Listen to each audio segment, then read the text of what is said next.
asalaamaaleykum mbokk yi déglu dal leen ak jàmm. Barthélémy Dias ba léegi mi ngi dundee yaakaar ne dina mës a delluwaat ca bopp mairie bu Dakar ndaxte keroog ba mu yégee ne nag préfet bu Dakar dafa woote ngir ñu daal di fal kan moo koy wuutu ci bésub ñaar fukki fan ak juróom ci weeru août ci noonu la daal di jébbale ab requête ñii nga xam ne ñoom ñooy waa Cour suprême. autolikaay bii di Sud Quotidien du ñu xamal ne Cour suprême daal di koy tontu yàggul sax di ko wax ne ñoom ci altine gi nga xam ne nag moom la ñu dëgmal ci la ñu fas yéene nag li ñettu jëmale ko nag ci requête gi nga xam ne moom la leen jébbaloon ci nañu ko jëlee ci boppu mairie bu Dakar. autolikaay bii di Sud Quotidien ne kon Barthélémy Dias fu mu nekk nii ba léegi moom am na yaakaar ne dinañu ko daal di delloowaat foofu nga xam ne moom mooy ca mairie bu Dakar ndaxte ci bésub lundi bi nga xam ne nag ci la ñu fas yéene amal li nga xam ne de moom mooy élection boobu bu 9h jotee keroog la ko Cour suprême fas yéene déglu te pourtant autolikaay bii di Sud Quotidien mi ngi ñu xamal ne bu 10h jotee ci le préfet bu Dakar woo conseil municipal bi ngir ñu daal di amal élection li nga xam ne moom mooy ki ko fa nar a wuutu. wante autolikaay bii di Sud Quotidien ba mu seqee waxtaan ak benn enseignant en droit public te université Cheikh Anta Diop de Dakar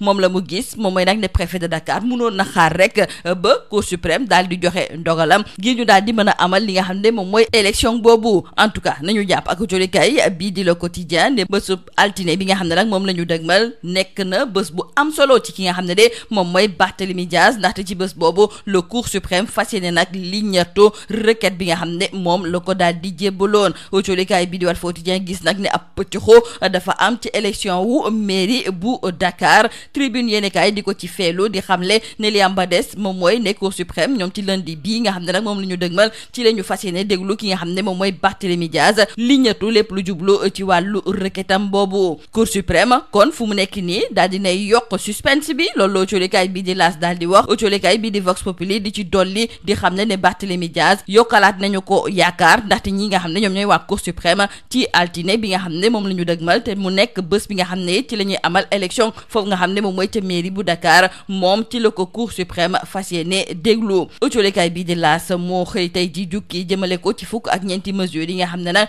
joriñ gu njëkk gi di Ousmane Sonko moom la daal di teg ci taabal bi ngir ñu daal di suqali kërub liggéeykaay bii nga xam ne moom mooy Sonacos. autolikaay bi di Le Soleil du ñu xamal kon ne démb amoon na ab ndaje bu ñu tuddee conseil interministériel doon liñatu lépp lu jublu nag ci kërub liggéeykaay bii nga xam ne moom mooy Sonacos. suñu naataango yi di ñu xamal ne ji fukk ak ñeenti mesures yi nga xam ne moom la ñu jël dina am koppar gu toll ci ñaar fukki milliards ak benn boo xam ne dinañu ko ci daal di dugal loolu yëpp rek ngir suqali li nga xam ne kon moom mooy kërub liggéeykaay bii di Sonacos. autolikaay bii di Vox Populi ne loolu moom waroon nañ ko def bu yàgg te it fukk ak ñeenti mesures yooyu nga xam ne jël nañu ko jëmale ko ci wàllu Sonacos dina am nag koppar gu takku goo xam ne dinañ ko ci dugal te boobu fekk na nag li ko dalee atum 2018 jàpp 2023 am na koppar gu toll ci téeméer ak ñeent fukki milliards goo xam ne dugal nañu ko ci biir kërub liggéeykaay googu. ñu jukki ci wàllu mbënd yi nga xam ne nag mi ngi sonal askan wi yeewoo fa li nga xam ne moom mooy ci diwaanu Touba loolu sax moom moo tax ba xalif général des Mourides di Serigne Mountakha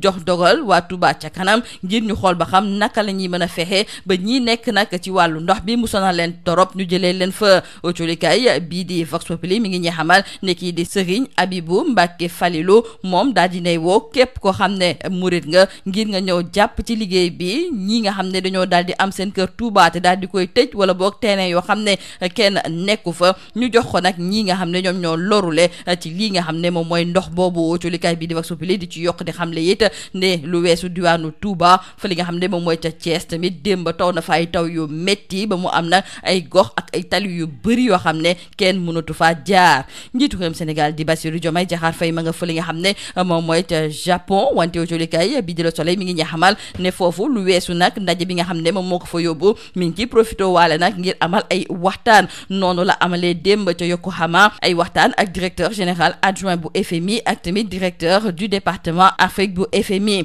autolikaay bi di Le Soleil du ñu xamal ne waxtaan yooyu yëpp li leen tax a jóg moom mooy fexe nag ba lëkkalewaat réewum Sénégal ak ñi nga xam ne ñoom ñooy waa FMI. Amidou Djiba bu MFDC gendarmerie daal dina koy teg loxo. autolikaay bi di L'Observateur moo ñu yëgal xibaar gi ni mel suñu natango yi sax ñu ngi ñëwaat ci opération bi naka la ñu ko amalee ci lan moo tax nag ñu daal di koy teg loxo loolu autolikaay bi di L'Observateur mi ngi ñuy xamal ne du xibaar yépp lañ ci am. jeexalee ko autolikaay bi di Libération mi ngi ñuy xamal ne am na lu bees tàq ci ay mbirum Kocc Barma ndaxte am na yeneen plainte yoo xam ne moom moo ñëw daal di dolleeku ci ndoddam muy ay plainte yoo xam xam ne ñi jote ak Kocc Barma daal di lëkkale seen bopp ci ab collectif ñoom ñoo ko daal di bind ak yeneen ñaari plainte autolikaay bi di Libération sax di ñu xamal ne ci altine gi ñu dëgmal dina am nag ab confrontation bu nar a am ci diggante Kocc Barma ak ki nga xam ne moom mooy Lëg Daawur lii moo nekkoon ndoxtalikat yi li gën a fës ci biir autolikaay yi ñu leen di ñaanal njeexte lu bës ak jom. Mesdames et messieurs, bonjour. Barthélémy Diaz arrache un lot de consolation dans son duel avec le préfet de Dakar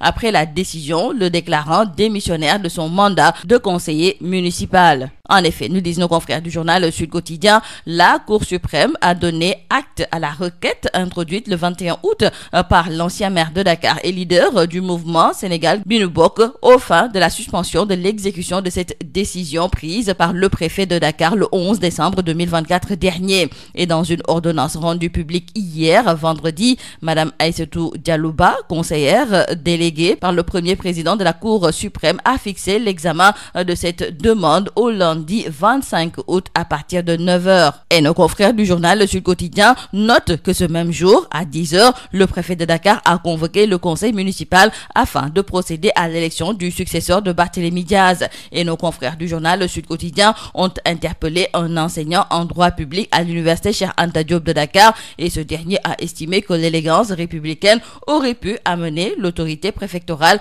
à reporter l'élection jusqu'après la décision de la haute juridiction. Poursuivant son explication, il a précisé que le juge devra examiner les arguments de Barthélémy Diaz relatifs au préjudice qu'il pourrait subir en cas de tenue de cette élection. En tout cas, retenons avec nos confrères du quotidien Le Quotidien que c'est un lundi capital pour Barthélémy Diaz car la Cour suprême va examiner sa requête ce même jour. Et pour Walf Quotidien, par rapport donc à cette élection du nouveau maire de la ville de Dakar, il y a une cacophonie autour de ce scrutin et Barth est toujours dans la course. Barthélémy Diaz, ajouteront nos confrères du journal Tribune, a activé la Cour suprême qui va se réunir lundi prochain. La haute juridiction a fixé la date donc de l'audience au 25 août à 9h pour débattre de l'affaire. La Cour suprême prolonge le suspense, ajoutent nos confrères du quotidien L'As, et dans le journal Vox Populi, nos confrères de renchérir en écrivant que Barthélémy Diaz gagne du temps.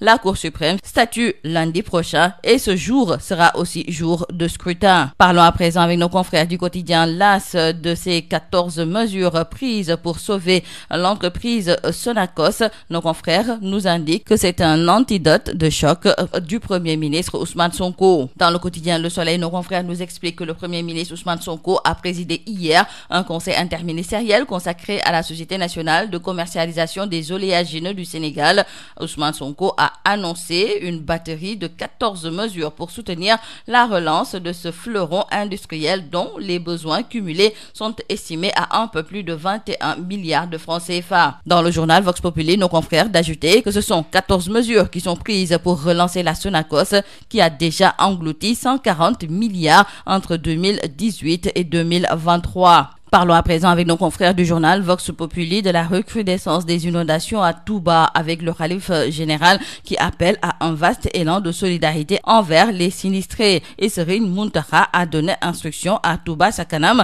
de structurer les opérations de secours aux sinistrés. Et Serigne Abibou Mbacké Falilou lance un vaste appel au secours à tous les mourides, ceux qui ont des maisons fermées, des terrains inoccupés, de la logistique ainsi que toute autre bonne volonté invité à l'élan de solidarité envers les impactés. La ville sainte de Touba, nous disent nos confrères,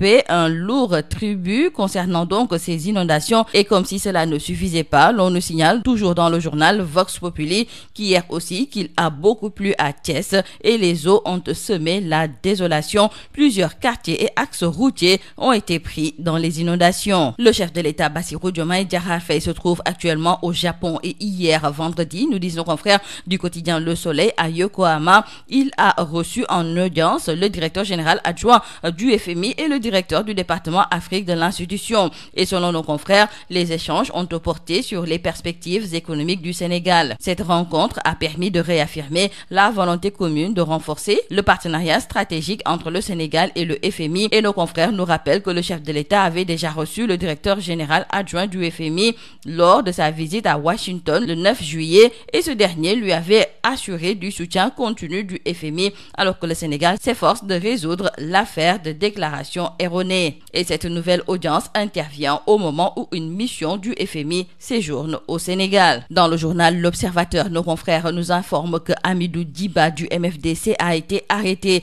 et nos confrères nous expliquent toute l'opération qui a été donc menée dans le plus grand secret par la gendarmerie. Cependant, sur les motifs exacts de cette arrestation, le voile reste partiellement levé. Terminons par nos confrères du journal Libération qui nous parlent de ces rebondissements dans l'affaire Kocc Barma. 3 nouvelles procédures ont été déclenchées. Elles font suite à des plaintes déposées au parquet par des victimes présumées réunies en collectif et à 2 autres plaintes individuelles. Et nos confrères nous indiquent par la même occasion que l'on s'achemine vers une confrontation lundi prochain, une confrontation explosive entre Kocc Barma et Luc Daour. C'est tout à vos journaux et très bonne lecture.